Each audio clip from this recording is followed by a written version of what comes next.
This is Clinical Conversations. I'm Joe Elia. An essay in the June edition of Health Affairs caught my attention last week. It's about the connections that clinical medicine can make with the wider world. The essay looks at a man with low back pain and recent weight gain and connects that to Joni Mitchell, the New York Yankees, and a potted history of the Bronx. I'll let the essayist explain. Cameron Page is a hospitalist and a clinical instructor in medicine at Beth Israel Medical Center in New York City. Welcome, Dr. Page. Thank you. Thanks for having me. You tell us a little bit about the guy you call by his initial, which is P. His low back pain, weight gain, the Yankees, Joni Mitchell. What's it all about? Yeah. Well, I should say that the Joni Mitchell part was added by the editors of the magazine afterwards. As you probably know, I just write the essay, and then the title is chosen by the editors. But the patient himself was a guy who came in to see me. He had, gained a lot of weight, and was saying his back was hurting, and I kind of started probing, just saying, well, what's going on? Changes in your life. I was thinking maybe he was getting depressed and was eating more as a result of that, and trying, just kind of digging around, trying to figure out how I could help him. And it turned out that he had lost the place where he played soccer, which was this big open grassy field next to Yankee Stadium. And, he just had he'd gained 40 pounds and was having back problems. It just struck me as such a classic case of the way that the environment around us affects our health, and usually it's very subtle, but this was such a clear, stark example of it. Yeah. So the Yankees were building their new stadium, and they were filling his old soccer field with rubble, so he couldn't play there. But exactly. So they built a new stadium basically right next to the old stadium, and then they tore down the old stadium, and eventually they put in a park there. But there was about 3 years where there were two stadiums right next to each other, and there was just no free space left. But they did on the parking lot for the new parking lot that they built. They have an AstroTurf roof where kids play soccer now. Is that right? Which is Well, although it's interesting, there was a change. I mean, it used to be that field next to Yankee Stadium had just been a big kind of plot of grass. And it was completely unstructured space, and people, kind of the local residents, used it the way they wanted. Yeah. When the city came in and built the new park, it was very structured space. So there was room for exercise. In fact, they designed it for exercise, but they designed it for specific structured exercise. So, there are soccer games now in that space, but they're like league soccer games, and you have to have a team and register and sign up, and there's courts and baseball diamonds, but they're all kind of official spaces. There is no space left for kind of casual, informal sporting. See, we in Boston would never do such a thing. The Red Sox would never be party to such a travesty. Right. I'm sorry. Park, one of the only stadiums that's still up. Yeah, and it's of course surrounded by nothing but asphalt and old buildings and things like that. So well, that's right. It's 100 years old, and no one plays soccer anywhere near it. It's a pretty straight line from a paved-over soccer field to overweight and low back pain, and you expanded out a bit beyond that connection to talking about the Bronx, urban density, the importance of the local availability of parks for exercise. Where did you get that perspective? As I was looking into your background, I think I see that you studied political science at Georgetown. Is that right?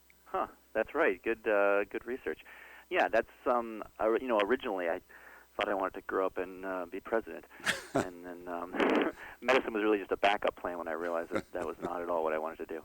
I actually started at Georgetown the year that Bill Clinton became president, so I was in a class of political science geeks who are among the most dedicated out there.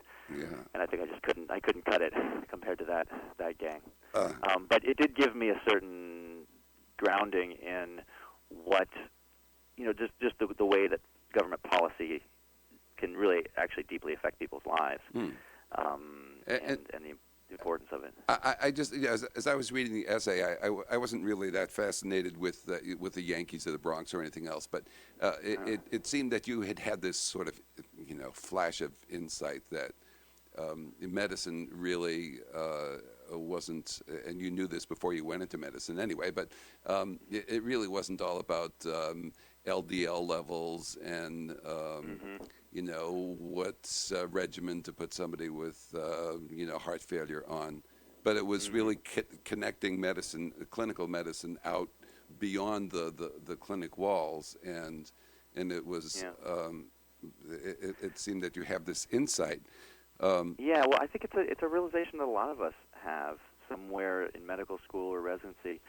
A lot of us chose to become doctors. We got excited about being doctors when we were younger, and for me anyway, there was this notion that, well, doctors can just heal people. There's a magic to it, and this idea maybe that once you learn to become a doctor, there's a magic wand. And of course, you realize as you go through the process that there isn't a magic wand, and we have some medicines that are good, and there's surgeries that help people, but really there isn't. There are a lot of things that we just cannot help people with. There's a lot of diseases that we can't do anything about, and that really the way to keep people healthy is things like making sure that they're exercising, they're staying at a healthy weight, they're eating appropriately, and those are things that you can't write a prescription for. And so that's it's a really frustrating thing sometimes to have that, but it's one of the reasons why we have to think outside the exam room, why physicians have to be kind of active in the community, because it's just not enough to be able to write a prescription. Right. Well, tell me a little bit about your writing. Is it a regular practice of yours, or I think I read that you had done some playwriting. Is that right? Yeah, that's my other. That's the real kind of hobby. I was kind of interested in theater, and I was a political science major and a theater major in college, and kind of dabbled with after I decided I didn't want to be president, I thought, well, maybe I'll be a movie star instead. And that plan also didn't work out so well. So really, medicine is my third choice career. And of course, acting is something that you can't do just in your free time, but you can do some writing in your free time, and that's kind of what I ended up doing. I write a few plays. There's a group here in New York that sometimes performs short plays that I write. Honestly, being a doctor is a great source of dramatic material. I mean, I have other friends who are writers who their day job is sitting collating files, and there's not a lot of inherent drama in that. But I wake up and go to work every day, and there's questions of life and death and loss and all of this. So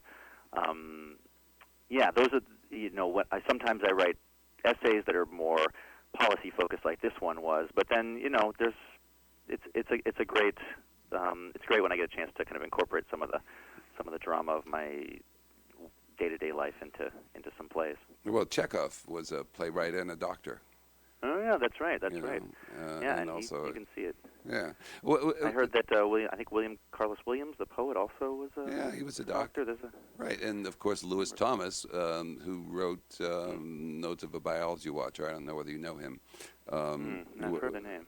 He was a professor of, I believe, medicine, I'm probably wrong, at Yale, and he wrote a series of essays in the New England Journal of Medicine, of all places, called Notes of a Biology Watcher, which I saw the first of a long time ago. The editor handed me this and said, "Elia, what do you think of this essay?" And I said, "Well, it's the best thing I've read in years, anywhere." And he said, "Good, he's going to write a column for us." So that was Lewis Thomas. Great. I'd urge you to look him up. I will. Yale has a real a strong tradition of writing there. That's where I went. Right. To medical school. Right. Richard Seltzer is also that's right. Who's kind of a prominent medical writer. I hired Richard Seltzer a long time ago to write essays for a little magazine that we did called Massachusetts Medicine. And back in those days, he said, I said, "So what do you want?" He said, "I want $1 a word," which was like, a lot of money. And I said, "Damn it." I said, "Okay, I'll get you the money." He said, "All right, but I want to be able to write about anything I want." And I said, go ahead. But Well, he was good. I don't know. Is he still I writing? don't know. See, when I was there, and this was 2003, 2004, he was actually very involved with the medical students. There was a writing group Uh-huh. that he would kind of curate. People could submit. I mean, it's a great, amazing opportunity. You submit some of your writing and get it critiqued by Richard Seltzer. And he was, at the time, I don't think he was still, I don't know if he was still publishing stuff. He was kind of famous for just popping up in the library. He had a very strict schedule, and every day you would see him at the, I think it was the main, I can't remember the name of the library now, but he had the same desk and the same spot, and he would be there for, 3 or 4 hours every day. Yeah, he was. But I think he was jealous of Lewis Thomas. He told me once. He said, "I wish I had written those essays." Yeah. Oh, that's so funny. He said that before. He said that's absolutely true. Is that right? Because the highest compliment that he would give you, if you were a student and you submitted your writing, the highest compliment he would give is, I really wish I had written this. Well, and that was when you knew that he really liked it. Let's get back to your writing for a sec. Sure. I found this in the journal Health Affairs, which I think is not a notable literary outlet. I will have to. Mm-hmm. I will say that.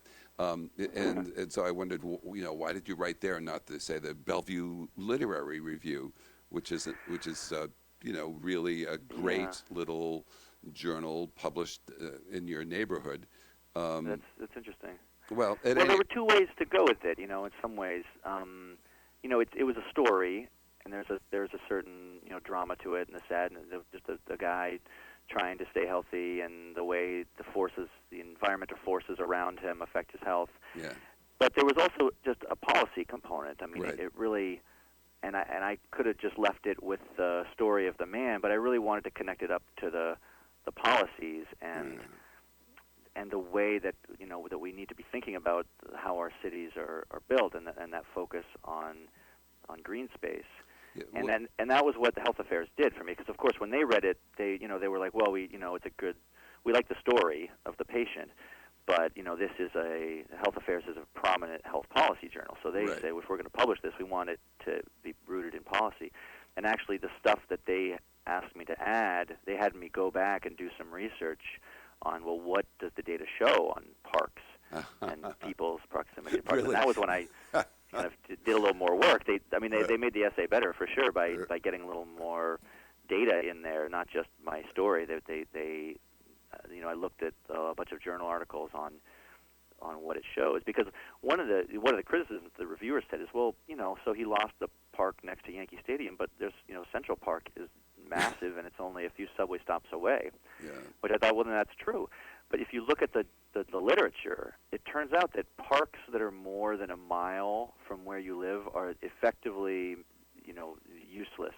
People don't really change their behavior for a park that's more than a mile away. Right. And people who live near a park, they will, use it. Other than that, they won't. Yeah, and besides, the critic forgot that to get onto the subway, you have to pay.